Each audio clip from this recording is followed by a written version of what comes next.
Welcome to another episode of Spot Interviews with Rick Barry, who on neverendingpanel.com.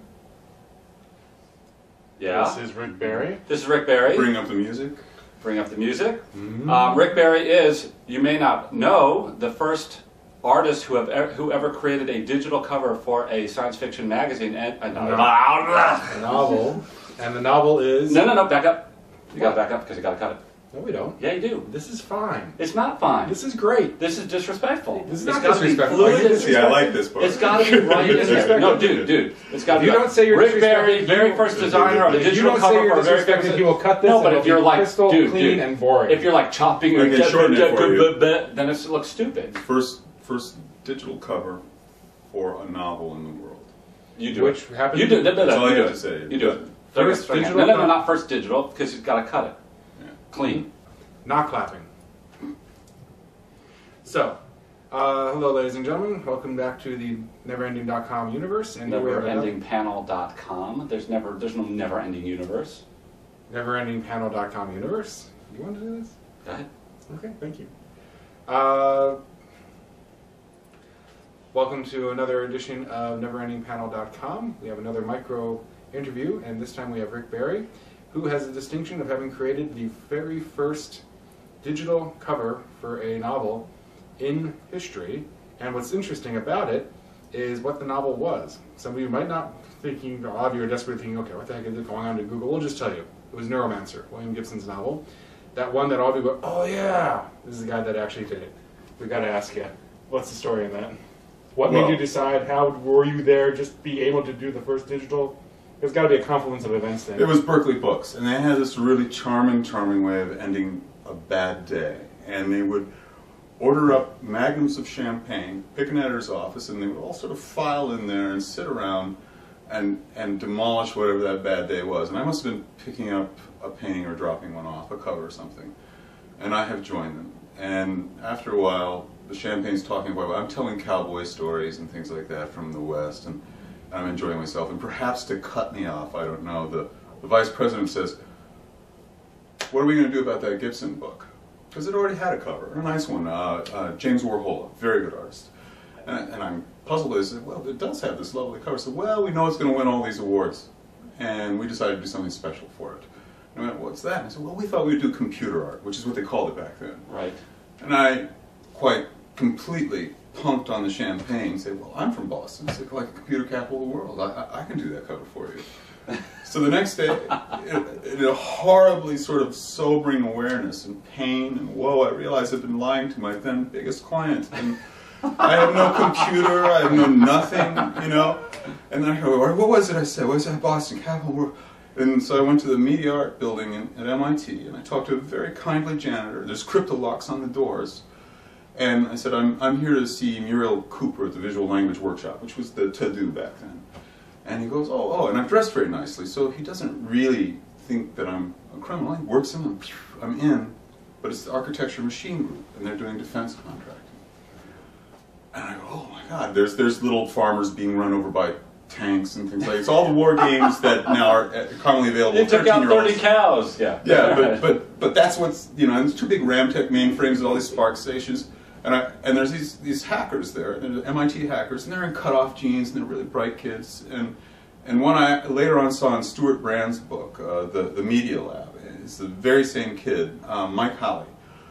And I actually am very frank with him. I tell him I've been lying, and I need to make my lies come true, and maybe he could help. And he says, yeah. And I have like 8x10s of all my artwork, and we just sort of start scanning them and false mapping them. Get some very nice images done, they put them out, and then I turn them in, and the vice president goes, where are the big blocky things? And I went, you mean pixels? And she said, yeah, where are the pixels? Because all the stuff out of MIT is actually too sophisticated. It's too, you know, they can't tell, you know, it's like just special effects from him. So I do the same thing all over again at Mass Art with their more primitive lab. Talk someone into letting me in. They have an Apple II GS, and they have a Polaroid palette in 16 colors, and then now it's an abstract. You really can't tell what the hell that thing is anymore. So I dope the Cibachrome of that up, and I add oil paint to it. And this is my way of, the anachronism here is that the older media is going to make the newer media useful. So it's really actually a transitional piece. It's a digital piece that then has sort of an ensconcement of oil to kind of crowd it back into something you can recognize. Right. Weirdly, the money from that gig, I bought my first computer, an Atari ST, and did the next 2 Gibson covers. But what I didn't know is that Gibson, who also had never owned a computer, from that same book, took the money from that book and bought his first computer. So we were like on these sort of parallel I love it. things. Hey, he's a wonderful man. And actually, I mean, art So sort you of mean finds art. Neuromancer was written on a typewriter? He must have been. Yeah, There's no, like absolutely. that. Absolutely. Well, it had to have been, right? It Yeah, was bought his the first 80s. computer. Yeah, so yeah, he had not, you know. And the Atari ST, I'll tell you, was just a thrill to me then. And you could get a 2 megabyte hard drive for $2,000. Ooh. Did that effectively launch a different career for you? Oh yeah, well, you know, that's a little sad almost, because, you know, there's a famous story by Evelyn Nesbit, and it's like Freeman Dyson's favorite childhood authors, Evelyn Nesbit. And she had this one magical story where you were in a land and you could have, if you were a child, you could have anything you asked for. If you wanted a pony, you could have a pony. If you wanted a bicycle, you could have a bicycle. There was one little thing though, and she was quite subversive about this. If it was technology, say bicycle, anything technological, you could have it, but you could never stop using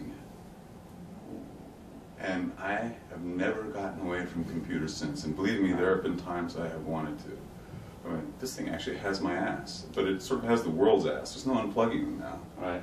So I'm not, you know, like, you know, At some point you proselytizer just- of the word or At anything. some point you just admit it and move on. Yeah, I know. I know. Well, I have a bit. The studio I have, and those are mostly oil paintings, and that's not the electronic work.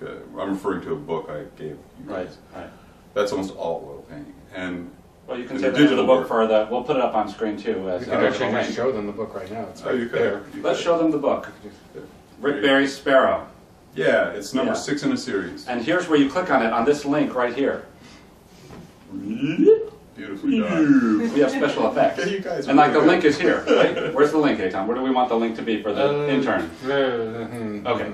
Push any one of these. Right There. there. So you were saying, sorry, cut you off. Oh, no. So you still basically, dabble there in. was this. Yeah, go ahead. Oh, I don't. I still have to use the computer. There is no. No, but I'm saying that you still you work in oils and you still do your paintings, but you have a whole other now 2 life studios. in gotcha 2 studios. 2 studios, right? Gotcha. And sometimes they do some. You know, I will shoot a painting and bring it into the digital realm. And what works well there, I had these covers I had to do for Neil Gaiman. They were comic book covers. Both of us were sort of disappointed in how the art direction was being pushed. But my way out of it was to take that image that I really liked as a painting and not finish it for the cover work there, but to bring it into the computer, do what they wanted me to do to it. But the painting itself is still over here being what I liked or Got he it. liked. And then you could carry that where you thought it should go. Got it. So there's a dividing line between your art as your passion and your art as a business. That's always this weird, you know, surf of death kind of thing where you and they aren't always divided either. I'd have to say that there are directors you work for who really wish you wish you were dead, and then there are directors who get you and they say do that thing that you do, and Irene Gallo is Yeah. definitely one. Right. And It's a good thing she's not in the room to hear that. yeah, right. But she's practically the only person I will work for that way, I have to say. And it's a daring thing because these people, maintain their jobs by making, good decisions, or if they don't, then it backfires on them, which forces an idea on most art directors of like predictability is the virtue. Predictability on the stands isn't. A lot of people think it is a virtue. Not so much, I think. So if you're going to go for the unpredictable, you could be putting your job in a teeter-totter. You hire a guy who's not predictable, which I'm not. You have to have a fair confidence that the visual intelligence is aligned to get something quality done. Otherwise, you lose your job.